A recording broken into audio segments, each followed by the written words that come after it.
So I've got the rotisserie chicken fresh off the grill, and I sliced a couple little pieces here. Let's give this a try. Really yummy. This is the breast, and I want you to see how moist that is. Look at the dripping. That is perfect. 165 degrees. I couldn't ask for more. You want to see how I got there? Check out the whole video. Today, we're going to do our first cook with the Skyflame Rotisserie. Now, they have a name for it. If you want to know the exact name, I think it's like Charkettle or something like that. But check out the link in the description below for the exact name. I don't want to get it wrong. But what we have here is my old 22-inch Weber Kettle. And I pretty much had relegated this to the past. But then I saw this thing on Amazon and I was like, oh, that looks really cool. So I asked the manufacturer to send me one. And they were like, you make a video and we will send you one. So I went ahead and I did what I would call torching it, because I wanted to do a full seasoning, but I really didn't have the time for that. So normally what I would do is run it at 275 for a couple of hours, just a nice slow charcoal fire, and just let it run empty and then use it the next day. But I put this together about an hour ago, and I wanted to be able to use it right away, and it has cooled down to the touch, so it's still warm, but it's almost food safe now. So the first thing that we're going to do is we're going to go ahead and take off the spit here, and we'll just set this to the side. Now, we could just build the fire right in here like it is, but I'm going to go ahead and take it off. And the reason is I want you to be able to see a little bit of what I'm doing. I have never used a rotisserie on a 22-inch kettle. So this is new for you, new for me. I have used them in barrels. So it's not the first time I've ever used rotisserie. But I want you to be able to see how I'm going to go ahead and set this up. And in the barrel, what I did was kind of like what I would call a layer. I would make a square layer of charcoal, and then I would put lit charcoal right down the middle and then let it burn to each side. So that way it gave real even heat to that chicken on that spit. Now in here, I have added a ring. Now I have a bunch of different smokers. This is just one from the Cuisinart. And that is because I want to keep all of the ashes right in the center over that pan so it doesn't block any of the airflow. And that'll give me 100% control of that. In the future, I might consider adding the Inkbird smoker controller to this. It would be a nice addition, and it would definitely control the temperature perfectly rather than using the open and closing vents. So let me grab some charcoal and I'll be right back. So I have this bag of charcoal that I'm trying to finish off. It's not my normal brand, but we're going to go ahead and use this and get this going. And what I'm going to do is I'll lay this out and you can take a look at what I'm doing on the overhead cam here, or close-up cam.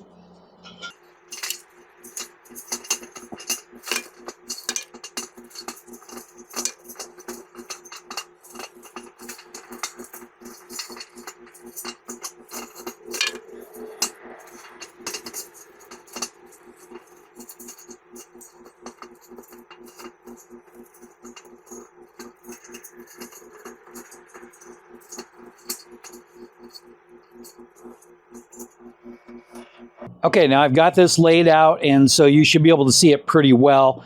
And this is the very front, so I just kind of want the line to go this way. It just kind of makes sense in my head.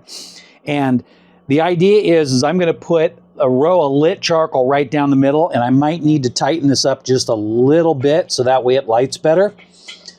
I do have more charcoal, but again, I'm trying to use up this bag here. Let's tighten that up just a touch. We want, when we put the lit charcoal, we want it to be able to touch on both sides, but it doesn't have to be like over the top of it. And then what will happen is that it will just kind of, like the charcoal snake, it'll wick across. And at any time near the end of the cook, we can add more charcoal to the outside edge. That's going to be easy. Pair of tongs, and we can get right around that chicken. But at the beginning, we're pretty much stuck with what we have. So whatever we light it with, that's all we got. And that's just fine. Now I'm going to go ahead and put the ring back on. Just like that. And then I have a small charcoal chimney over there, and I'm going to go ahead and take a break and light that. You don't need to watch that. And then we'll put those in once it's ready to go. So I'll be right back. I think I got this charcoal just about ready to start. I tried not to overdo it because it's really easy to get your charcoal kind of used up. And I'm going to go ahead and I'm going to spread it out here and put a line in there. So that way we can get a nice distribution of the lit charcoals. So I'll take the ones that are really lit and go to every other one.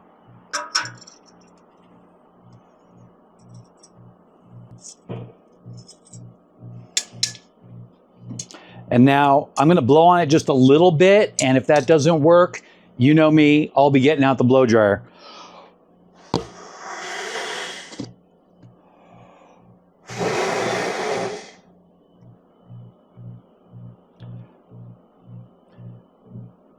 They look pretty good, so let's go ahead and take a 5-minute break and see how those come out.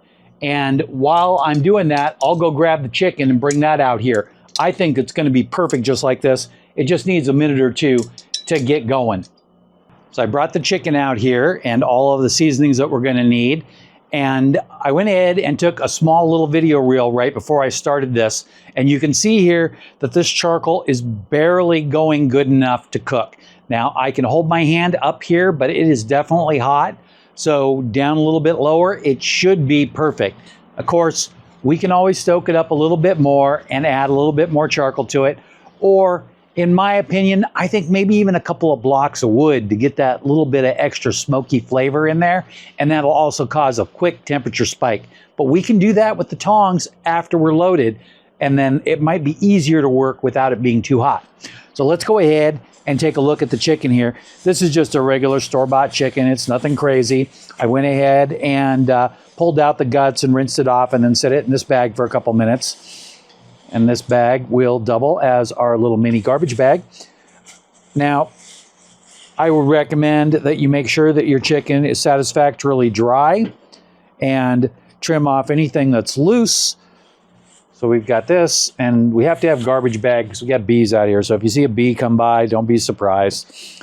So the question is how much of this do you want to trim? I'm just going to trim the wingtips, and the reason is I brought some toothpicks out, and my favorite thing to do when I do a rotisserie bird is to toothpick the wings down and also the legs. So what we'll do is we'll take and get rid of anything that we want to get rid of. So we want to get rid of a lot of this fat because we don't want this fat burning and flaring up. Kind of like that. Double check this around the back. That looks really good. So now what I'm going to do is I'm going to go ahead and use some of my seasoned butter. I'm using this seasoning here, and it is a ranch chicken seasoning. And this, my wife likes this. Her son bought it for her, and it's really good. But I also like the Dirty Bird. She prefers this over the Dirty Bird. So you know how it is. Separate the skin here. Get down as far as you want to get down in there. And I mostly just do this with the breast. You got to get rid of this because this guy, he is a little aggressive. There we go, just like that. And then we're just going to take a big daub of that and get that in there. Anything that's in here is garbage when you're done because you can't really get cross-contamination and then use it in anything else. You can freeze it and make it into little butter pats and then slice it up and use just what you need. But I don't do this very often, so I'm not really that worried about it. So I pushed it in there and then I just forced it in where I want it by moving it underneath the skin. Again, not that concerned about it. Not a big deal. Now I'm going to use the rest of this on the outside, but what I'm going to do is I'm going to spray a little oil on it because here's the thing, is that the butter will burn really easily, but the avocado oil will not. Also, if you're worried about cross-contamination, you can wrap the seasoning bottles in a little bit of saran wrap or put them inside of a glove. Always a good choice. Get rid of that. And then a little bit of garlic on here.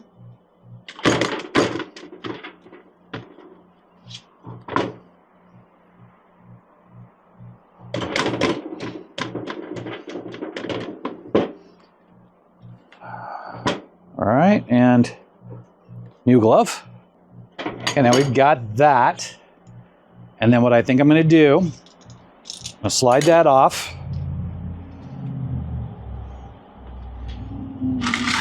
Put this through. It's an opening right there on the back.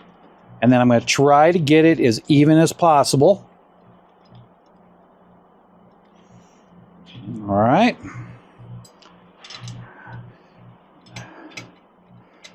I'm not exactly sure, but I think that you put the big ones there and the little ones there. Just like that. Now I'm going to take these and I'm going to pin them down.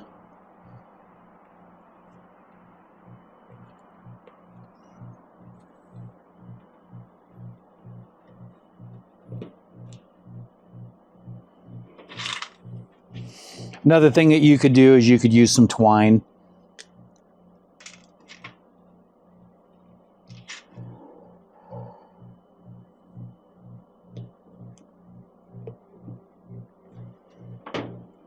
That over. This one here looks like it wants to go, so we're going to put the full-size one in there.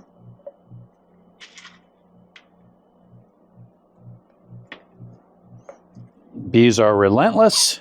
We just cleared fire season. I had this for a couple of weeks and I had to wait for that because we weren't allowed to run any charcoal grills.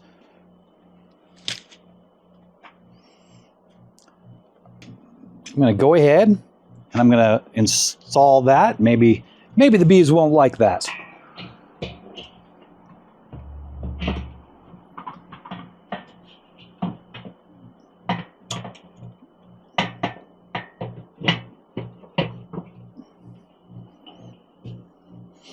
Okay, we're going to switch the switch on here and make sure that it's in all the way because I didn't feel it seat really well.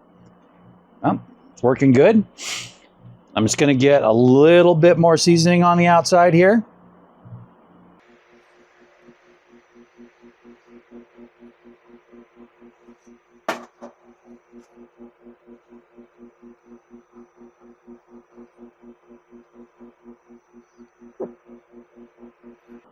Don't want to overdo it. I don't want my bird too salty. If it's a little under-seasoned, it's not going to hurt my feelings. I know I'm famous for under-seasoning my food, but I think that's good. I'm going to go ahead and move the camera and we'll be right back. All right, so I moved the close-up cam so you can really get a good look at that. I just set it right there and you can really see that thing. And I feel really good about the temperature that I'm getting off of that. In about 20 or 30 minutes, I'm going to actually put in a wireless probe thermometer into the chicken so I can get a better idea of what's going on. And then it will tell me how hot the inside of the grill is, which will make a big difference on the cook time. It's about 2 hours until dinner, so if I'm a little early or a little late, that'll be fine as long as it's not 3 hours or 4 hours. But we're going to go ahead and do one final thing before we close it up. And before the charcoal gets going really well, is we're going to spray a little bit of that oil on there. Remember, this can flare up. So if you're worried about that or you have a hotter charcoal, then do it off of the grill. For me, not only is this really well contained, fire extinguisher right there, and this isn't going to flare up.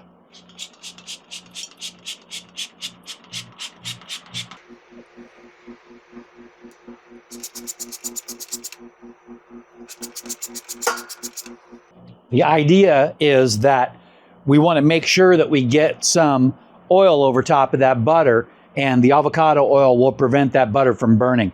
Now, one more thing is that it does flare a little bit, so let's see if we can get it to flare on purpose. Oh, there we go. And now we got a little bit of fire directly underneath that bird, which will be kind of nice. I'm going to see if I can find a couple of wood chips and toss those in there after I turn the camera off. But you don't need to see that. I'm just going to let that go. And we'll be back for you in 1 second. For me, probably about maybe 30 minutes when I put that thermometer in there. So we're going to go ahead and we're going to put the probe in the chicken. Now, I went ahead and tossed one of my thermometers here in the top, just so that way you would know what we were doing. And I got a good idea that it's in the 275 range, which is perfect. And the charcoal is burning exactly like we want to see it. Now I'm going to wait until this position's kind of where I want to get it. And I kind of want to come in just like that. So let's go ahead and flip it off. And then I don't want to hit one of those metal teeth. I want to get it right in the middle and then just past the line on the probe. So there's a line on these probes, and that line needs to be buried, and we need to be in the middle of the meat. Now I'm going to go ahead and turn that back on. I feel like it reversed. So every time you turn it off, it probably goes the opposite direction. So good thing to note when you're using this. Now I'm going to go ahead and put the lid back on just because we want it to keep on cooking. And it looked really good, by the way. The skin looked moist and it was going good. Now let's go ahead and check the current internal temperature. Again, the chicken is not stuffed. It's completely open, so air is circulating freely inside. And we have a 72-degree internal temperature. I'm going to hold that up to the close-up cam so you can get a better idea. So there you go. And we're going to go ahead and let that roll. So I'm just going to keep an eye on it like this, and then I won't really have to look. I don't know how to use this app yet, so I don't want to do anything crazy and lose my connection or anything. But for now, we're just going to watch that thing go up, and I might add a few blocks of charcoal to that in a couple minutes. So it's roughly been about 80 minutes since we first put the bird on, and we're at 144 internal temperature. I'm going to go ahead and take a screenshot there and pop that up there for you. And I really like that. We did have a little bit of a spike from those wood chunks that I put in there, and that was great. It spiked a little higher than I wanted, and I tried to recover it a little bit. Something else that happened when the camera was off, it looks like I didn't get one of the meat forks tight enough, so you really need to make sure that you get a lot on that thumb screw so that way it doesn't move. Because I'm assuming that what happens is that it heats up and expands a little bit, and if that happens, then it can move. And this is slightly tilted, so that's not anything to do with the machine. That's to do with me and my setup here. I'm going to go ahead and I'm going to open this up. We're going to take a quick look. I've got the close-up cam set there, and I'm going to try to open it away from the camera so we don't get blasted with heat. I got to say, that thing looks beautiful. Wow, look at how nice that color is on that skin. I was a little concerned that I might need to put a little oil on it to keep it a little moist, but I am really happy with how it's looking there. And I'm going to go ahead and throw in some more charcoal. So hold on right there. I'll be right back. So a lot of times when I'm in process, I like to pre-light my charcoal. I find that that's a really good way to do it. And we're just going to go ahead and put a little bit on each side. There's a couple of chunks of wood over here on this other side here, and I kind of spaced them out a little bit to kind of get the same kind of effect that I would get with like a charcoal snake, where it burns a little bit at a time so the wood doesn't all burn at once. I put a couple of the lumps of charcoal directly on the wood there, and you can see it just kind of popped up a little bit of smoke, and that's great. Of course, I got ashes everywhere, but we don't want that on food, so let's shake that off a little bit. I did adjust the airflow just a little bit during the cook. Now, there's going to be a little bit of an air gap for where the spit goes through, but you can still adjust the input and the output a lot and get that down to where the only air is going to be those spit openings. And that's how I kind of recovered the temperature down a little bit, because it got just slightly higher than what I wanted. But now I'm just ready to let it go at full power and rip it. I'm going to go ahead and open that all the way. Go ahead and open that all the way.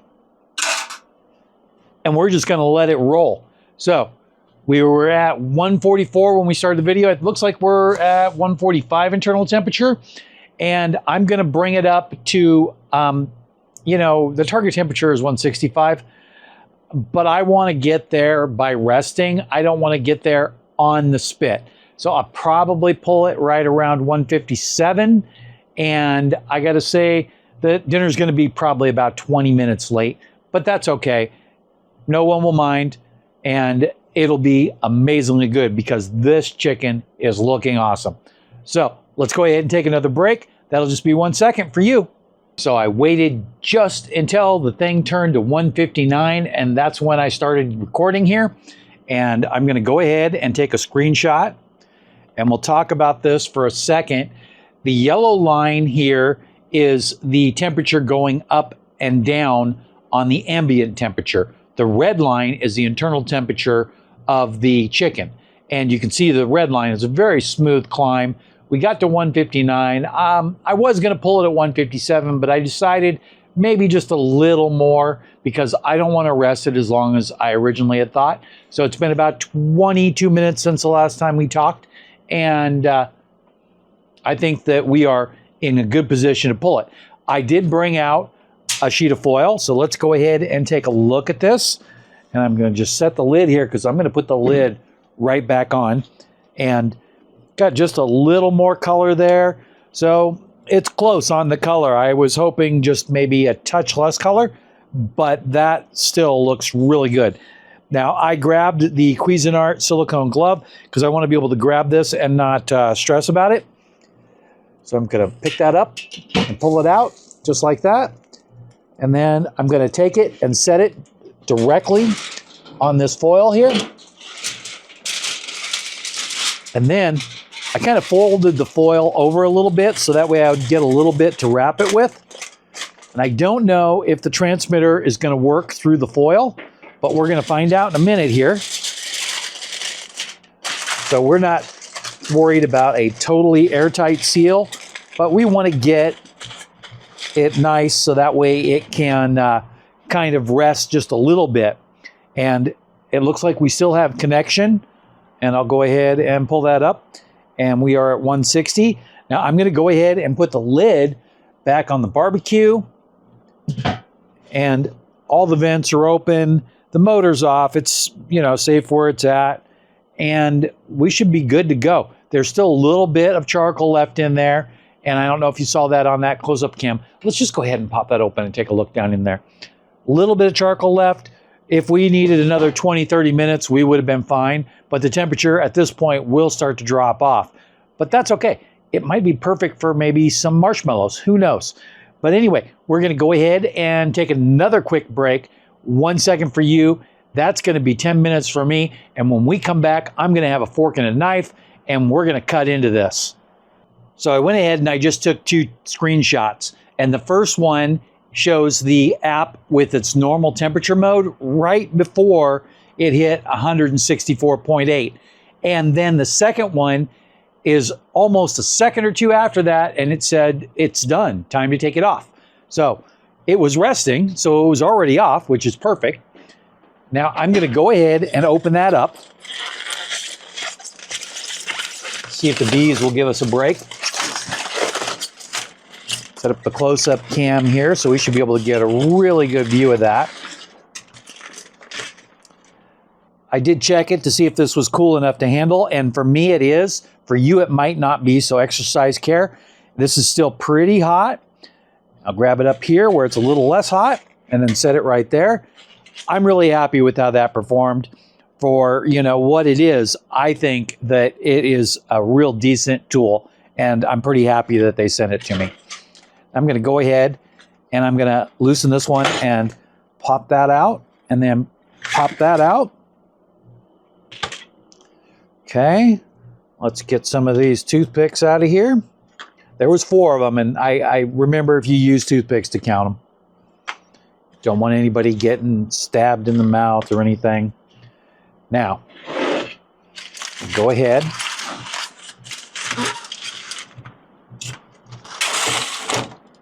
Pull that out. I think I can work around that. I'm not too worried about that. So what I'm going to do is I'm going to cut one of these breasts off.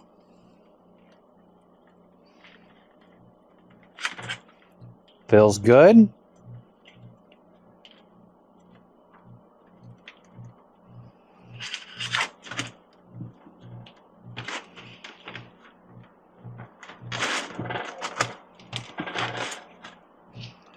It is really hot.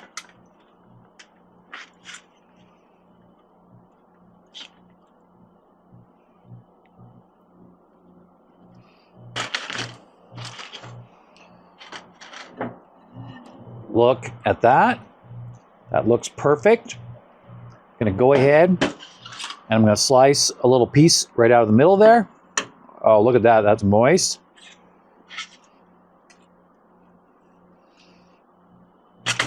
It is hot.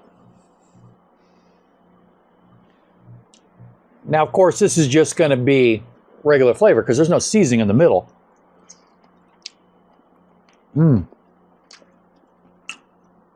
But there is just a little bit of smoke in there. Kind of surprised.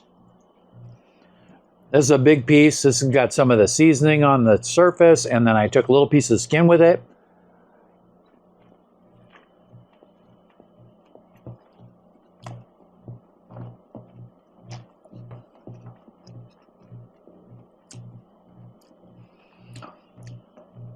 That's perfect. This is my first day cooking, but I got to tell you, that turned out excellent. Between the rotisserie and the wireless thermometer, I think we totally nailed this. I should have started just a little earlier. That's a me thing. But look at this thing. Look at how good that looks. It's juicy. Man, I don't know how to lose with that. So let's go ahead and recap a little bit. This was the Skyflame Rotisserie on my 22-inch Weber Kettle. This thing was in the retirement mode, but this rotisserie brought it back to life and made it an excellent cooking tool. This thing is budget friendly and it worked perfectly. Do remember that you need to make sure that you get those thumb screws really tight. I didn't get them tight enough, so I had to actually retighten them down during the cooking process. That's my error. If you tighten them good, you'll be fine. The only other thing I would probably do is I would probably use butcher twine instead of the toothpicks, or maybe some kebabs, something a little bit longer, a little bit firmer. But other than that, I'm really happy with what I got. And you know what? It's time for dinner. So if you saw anything that you would like on the video, we have affiliate links in the description below, and those do support the channel. So check one of those out. Even if you don't buy anything, just clicking on them helps me out. And if you do buy something, I'll get a small commission. Thank you. I appreciate it. So thanks again for watching. Have a great day.